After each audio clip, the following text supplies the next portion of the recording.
اور اس نے تمہارا نام مسلمان رکھا. اور قرآن کریم کو پڑھ کر دیکھے، ہر صفحے میں یہی پیغام ہے: مسلمان بن جاؤ، مومن بن جاؤ، متقی بن جاؤ، پرہیزگار بن جاؤ. قرآن تقسیم نہیں کرتا ہے، قرآن جوڑتا ہے. نہ رنگ اور نسل کی بنیاد پر تقسیم ہے، نہ مسلکوں کی بنیاد پر تقسیم ہے، نہ ان بنیادوں پر کوئی بڑا اور کوئی چھوٹا ہے. اس کے لیے بھی قرآن کا پیمانہ یہی ہے: ان اکرمکم عند اللہ اتقاکم. جو پرہیزگار ہے بس وہ بہتر ہے. کوئی عجمی غریب پرہیزگار ہو وہ عرب سے بہتر ہے، کوئی عرب پرہیزگار ہو وہ عجم سے بہتر ہے. رنگ اور نسل کی بنیاد پر نہ کوئی اچھا ہے نہ کوئی برا ہے.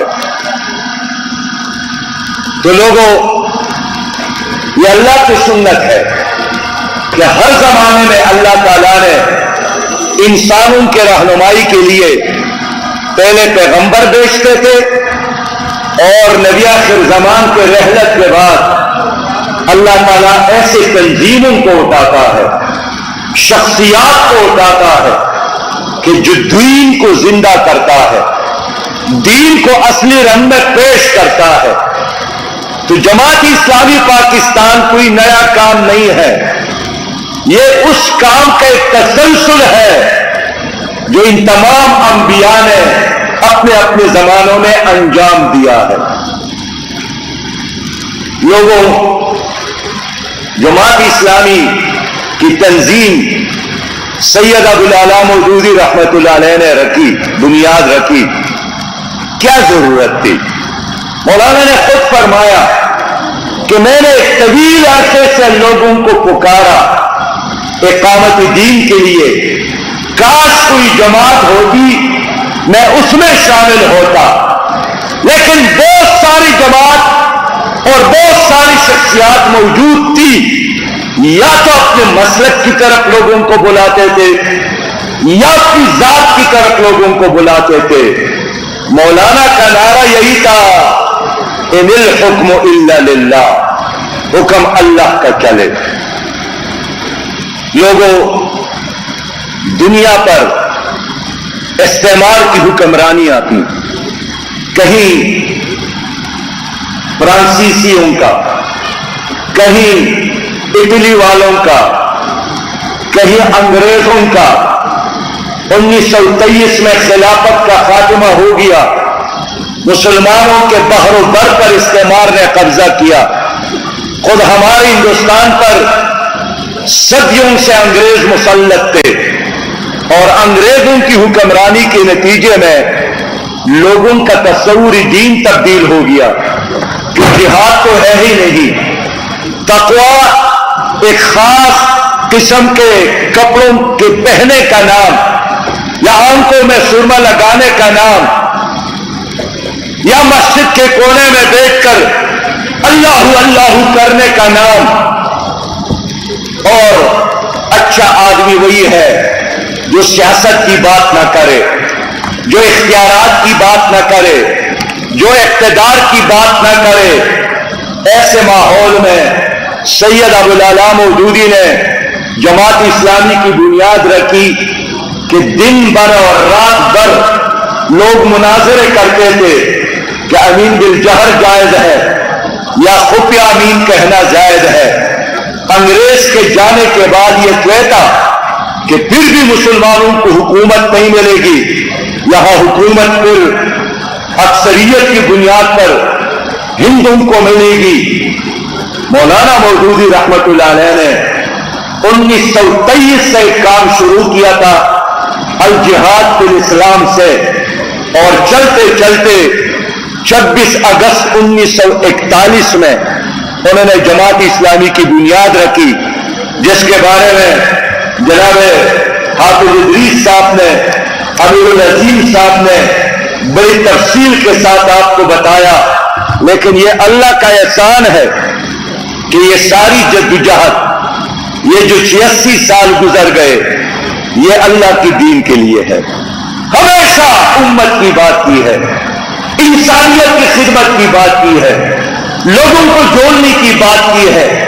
اور پہلے دن پاکستان بنا تو غضنفر علی کا سٹیٹمنٹ آیا کہ اگر یہ پاکستان, اس میں شریعت نافذ ہو گئی تو اتنے لوگوں کے ہاتھ کٹیں گے اور لوگوں کے پاؤں کہ ایک لولی لنگڑی قوم کیسے انڈیا کا مقابلہ کر سکتی ہے. لہذا پاکستان ایک اسلامی ریاست نہیں ہو, ایک سیکولر ریاست ہونا چاہیے. سید ابو العلا مودودی نے ریڈیو پاکستان پر جا کر قوم کو آگاہ کیا کہ اسلامی نظام حیات کیا ہے. سید ابو العلا مودودی نے علماء کو اکٹھا کر کے 22 نکات پیش کیے کہ اسلامی دستور کیا ہے. سید ابو العلا مودودی نے پھر جمہوریت کے لیے اس ملک میں جدوجہد کی اور فرمایا کہ بہت اچھے ماشاء اللہ سے وہ کمزور جمہوریت اچھی ہے جس میں لوگوں کو بولنے کا, لوگوں کو جمع ہونے کا, لوگوں کو اظہار رائے کی آزادی ہو. لوگوں یہی جماعت اسلامی ہے کہ جب لوگ یہاں پر آئے ہجرت کر کے اپنی لیے زمینی ڈھونڈ رہے تھے, گھر ڈھونڈ رہے تھے, سید ابو العلا مودودی رحمت اللہ علیہ نے لوگوں کو اکٹھا کیا. آپ کی شہر لاہور میں صفائی کرنے والے بھاگ گئے تھے, جماعت کے ارکان نے مل کر اس شہر کے صفائی کا کام ہاتھ میں لیا. لوگوں اس وقت جب لوگ اپنے اپنے بارے میں سوچ رہے تھے, مولانا مودودی تھے جو اس وقت کے وزیر اعلیٰ ممدوح صاحب سے ملے اور ان کو تجویز دی کہ اگر اسی وقت لیاقت علی خان نے اپنی فوج کو مقبوضہ کشمیر میں اتارا اور مقبوضہ کشمیر اور انڈیا کا جغرافیائی تعلق ختم اور رابطہ ختم کیا, کشمیر آزاد ہوگا. یہ اور بدقسمتی ہے کہ ممدوح صاحب نے کہا کہ آپ اپنے کام سے کام رکھیں اور یہ ہمارا کام ہے. وہ دن اور آج کا دن کہ مقبوضہ کشمیر آزاد نہیں ہوا. تو جماعت اسلامی ایک نظریہ ہے, جماعت اسلامی انقلاب چاہتی ہے, فرد کے اندر بھی, معاشرے کے اندر بھی, نظام کو بھی بدلنا چاہتی ہے, امام کو بھی بدلنا چاہتی ہے. اور یہی سنت ہے نبی مہربان صلی اللہ علیہ وسلم کی. بس میرے پیارے بھائیوں اور قابل احترام بہنوں, آج کے لمحے میں بات کرنا چاہتا ہوں کہ اس وقت بہت بڑے چیلنجز درپیش ہے. اس لیے کہ استعمار نے عراق کو تباہ کیا, شام کو تباہ کیا, لیبیا کو تباہ کیا, یمن کو تباہ کیا, سودان کو تباہ کیا, افغانستان کو آپ دیکھ رہے ہیں اور اب کہتے ہیں کہ باری ہے پاکستان کا. پاکستان کو تقسیم کرنا, پاکستان کو تباہ کرنا, اس لیے بھی وہ چاہتے ہیں کہ عراق کسی نظریے کا نہیں ہے, ایک قوم کا ہے. شام مقامی لوگوں کا ہے. پاکستان لا الہ الا اللہ محمد الرسول اللہ کا ہے. اس لیے پاکستان اس وقت ہٹ لسٹ پر ہے. ان کے جغرافیہ کو بھی ختم کرنا اور ان کے نظریوں کو بھی ختم کرنا, یہ عالمی اسٹیبلشمنٹ, استعماری قوتیں یہی چاہتے ہیں. ہمارا المیہ یہی ہے کہ قیام پاکستان کے بعد, قاضی اعظم محمد علی جناح کے رحلت کے بعد یہاں وہ لوگ مسلط ہو گئے جنہوں نے انگریز کے وفاداری اور چوکیداری کی, جو 1857 کے جنگ آزادی میں انگریز کا ساتھ دیا تھا. اس قوم کے غدار تھے اور پھر ایسٹ انڈیا کمپنی نے انہیں غداروں کو بڑے بڑے جاگیری دی, بڑے بڑے منصبوں سے نوازا اور انگریز کے جانے کے بعد وہی خاندان تمہارے اوپر مسلط ہے. آج بھی آپ قومی اسمبلی میں, سینٹ میں, وزارتوں میں جا کر دیکھیں, انہی خاندانوں کے لوگ تمہارے اوپر مسلط ہے جنہوں نے آزادی کی جنگ میں حصہ لینے کی بجائے انگریز کا ساتھ دیا تھا. اور افسوس یہ ہے کہ یہ جو کرپٹ فیوڈلز ہے, یہ جو کرپٹ سرمایہ دار ہے, ہمیشہ پاکستان کی اسٹیبلشمنٹ نے بھی ان کا ساتھ دیا ہے، اور یہ سب کے سب وہی لوگ ہیں جو فوجی گھملوں میں پلے ہیں، فوجی گھملوں میں بڑے ہیں، اور آج بھی میں دعوے کے ساتھ کہہ سکتا ہوں کہ اگر ان لوگوں سے ایک لمحے کے لیے اسٹیبلشمنٹ کی تعاون کو ہٹایا جائے، نہ یہاں مسلم لیگ سیاست کر سکتی ہے، نہ پیپل پارٹی سیاست کر سکتی ہے، نہ پی ٹی آئی سیاست کر سکتی ہے۔ اور ہم نے دیکھا کہ یہاں ایک حکومت قائم ہو گئی، لیکن 10 اپریل کو جس طرح اسٹیبلشمنٹ نے ہاتھ اٹھایا تو 11 اپریل کو حکومت پاکستان میں نہیں تھی، اور پھر پی ڈی ایم بھی بنی، وہ بھی ان کے آشیرواد سے، نگران حکومت بنی تو وہ بھی ان کے آشیرواد سے، اور آج اگر پاکستان مشکلات سے دوچار ہے تو یہ کسی دشمن کے ٹمبم کی وجہ سے نہیں، امریکی اور انڈیا کے حملوں کی وجہ سے نہیں، ان سیاسی دہشت گردوں کی وجہ سے، ان معاشی دہشت گردوں کی وجہ سے، جنہوں نے اپنے بینک اکاؤنٹ میں، پراپرٹیز میں، جائیدادوں میں، بینک بیلنس میں، شوگر ملز میں، کارخانوں میں اضافہ کیا، بلکہ یہاں جمع کر کے باہر کے بینکوں میں رکھا، لیکن آج پوری قوم رو رہی ہے۔ ان کی وجہ سے آج پاکستان اخلاقی انحطاط کا شکار ہے۔ میرے پیارے بھائیوں اور قابل احترام بہنوں، میں آج بڑے درد دل سے آپ سے بات کرتا ہوں کہ اگر کسی قوم پر یہ بم استعمال ہو جائے وہ دوبارہ اٹھ سکتی ہے، لیکن اگر ایک قوم کی اخلاق تباہ ہو جائے، ایک قوم کی کردار تباہ ہو جائے، وہ کبھی بھی اٹھنے کے قابل نہیں ہے۔ قرآن گواہی دیتا ہے، عاد کا، سمود کا، ان تمام اقوام کی معاشی حالت خراب نہیں تھی، ان کی اخلاقی حالت تباہ ہو گئی تھی۔ آج بین الاقوامی رپورٹ کے مطابق پاکستان میں 40 ٹن ہیروئن استعمال ہوتا ہے۔ آج ان کے رپورٹ کے مطابق پاکستان میں 90 لاکھ سے زیادہ ہمارے بچے اور بچیاں، ہماری نئی نسل اور نوجوان نشہ میں مبتلا ہو گئے ہیں۔ ان کی رپورٹ کے مطابق 700 لوگ پاکستان میں روزانہ نشے کی وجہ سے مر جاتے ہیں، ختم ہو جاتے ہیں۔ اگر 24 کروڑ کی آبادی میں 90 لوگ نشہ کے شکار ہو، آپ مجھے بتائیں اس قوم کا مستقبل کیا ہوگا، اس قوم کی ترقی کا حال کیا ہو سکتا ہے؟ تو اس کا تدارک کس نے کرنا تھا؟ ان کا تدارک ان حکمرانوں نے کرنا تھا۔ اینٹی نارکوٹکس ایک بہت بڑا محکمہ موجود ہے، لیکن میرے معلومات کے مطابق وہ کہیں چاپے اور کہیں حملہ کر کے کہیں ہیروئن، کہیں چرس برآمد بھی کرتا ہے، اور اس کو اٹھا کر بڑے طریقے اور سلیقے کے ساتھ اس کو لے جا کر ایک اور مارکیٹ میں فروخت کرتے ہیں، اور اس طرح آپ کی سوسائٹی اور آپ کے معاشرے کے لیے ان لوگوں نے موت کا سامان بنایا ہے۔ میرے بھائیوں اور بہنوں، آج اس ملک میں معاشی بدحالی ہے۔ اگر آپ کے اوپر IMF کا قرضہ، ورلڈ بینک کا قرضہ ہے، اور ہمارا آدھے سے زیادہ بجٹ قرضوں اور سود میں چلا جاتا ہے، کون ذمہ دار ہے؟ غریب ٹیکسی ڈرائیور، کوئی رکشے والا، کوئی چوکیدار، یہ لوگ ذمہ دار ہیں جنہوں نے 76 سال تمہاری اوپر حکومت کی۔ جب ہم IMF کے قرضوں کی مخالفت کرتے ہیں، ہمیں کہتے ہیں کہ آپ معاشیات کو نہیں جانتے۔ میں ان سے پوچھنا چاہتا ہوں کہ 22 بار آپ لوگوں نے IMF سے قرضے لیے، اور یہ 23واں پروگرام ہے۔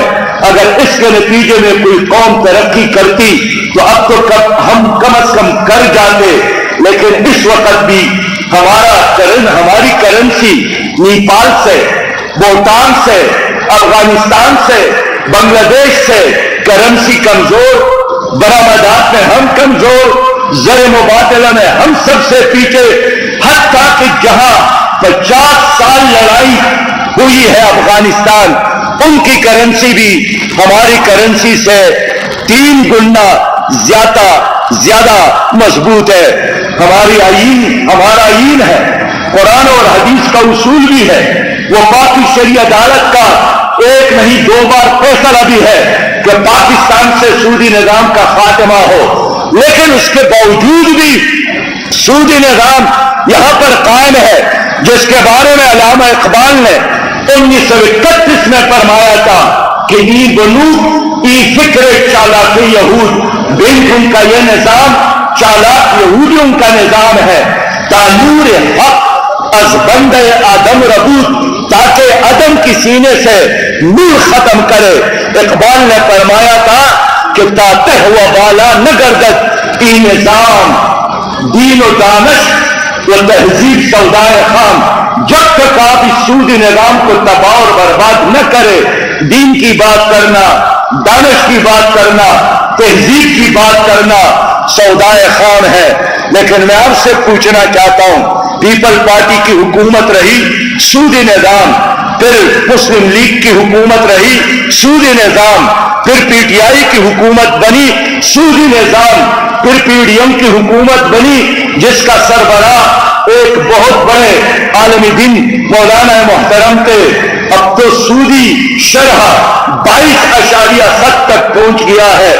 میں آپ سے پوچھنا چاہتا ہوں کہ جب میرا بھی ایمان ہے اور آپ کا بھی ایمان ہے کہ سود اللہ کے ساتھ جنگ ہے، جب میرے نبی مہربان نے فرمایا ہے کہ سود گناہ اسی طرح ہے جس طرح ایک بیٹا اپنی ماں کے ساتھ نکاح کرے، اس کے باوجود بھی یہ سودی نظام یہاں پر کیوں ہے؟ یہ ان سیاسی دہشت گردوں کی وجہ سے، یہ ان معاشی دہشت گردوں کی وجہ سے. میرے بھائیوں اور بہنوں، کیا انصاف کے بغیر بھی کوئی قوم ترقی کر سکتی ہے؟ حضرت علی نے فرمایا کہ الملک یبقی مع الکفر ولا یبقی مع الظلم. ایک ملک کفر کے ساتھ تو چل سکتا ہے لیکن ظلم کے ساتھ نہیں چل سکتا. آج آپ کے ججز خود اعتراف کرتے ہیں کہ ہماری عدالتوں میں انصاف نہیں ہے، یہاں انصاف بکتا ہے. انصاف کے دروازے سونے کی چابی سے کھلتے ہیں. آج آپ کے ججز لوگوں کے چہروں کو دیکھ کر فیصلے دیتے ہیں. لاہور کے بارے میں خبر کہ 44 سال بعد ہائی کورٹ نے فیصلہ سنایا. کس چیز کا؟ 3 مرلے زمین کا کیس.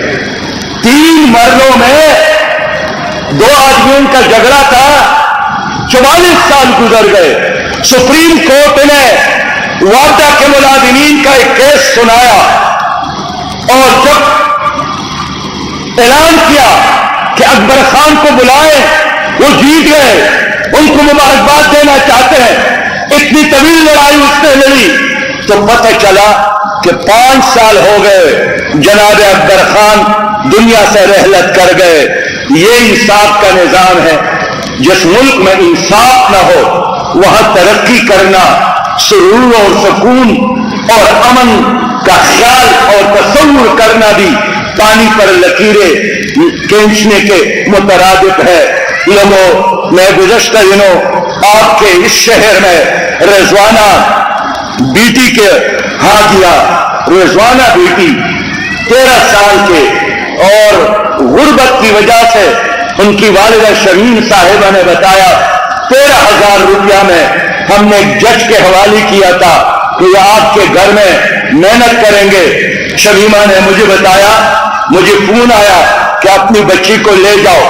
جب میں سرگودا سے پنڈی پہنچی، 4 گھنٹے تک اڑے پر انتظار کیا تو اس خاتون نے، جج کی بیوی نے، اس کو ایک پرانے گندے کپڑے کی طرح گاڑی میں ڈال کر میرے حوالے کیا. جب میں نے ان کے ہاتھ کو ہاتھ لگایا تو چیخ اٹھی کہ اپنی جان ہاتھ نہ لگانا، میرا ہاتھ ٹوٹا ہے. جب میں نے ان کے گردن پر ہاتھ رکھا تو اس کی چیخیں آسمان تک پہنچنے لگی کہ اس کو بھی ہاتھ نہ لگانا، زخمی ہوں. جب میں نے ان کے زخم دیکھے تو اس میں کیڑے پڑ گئے تھے.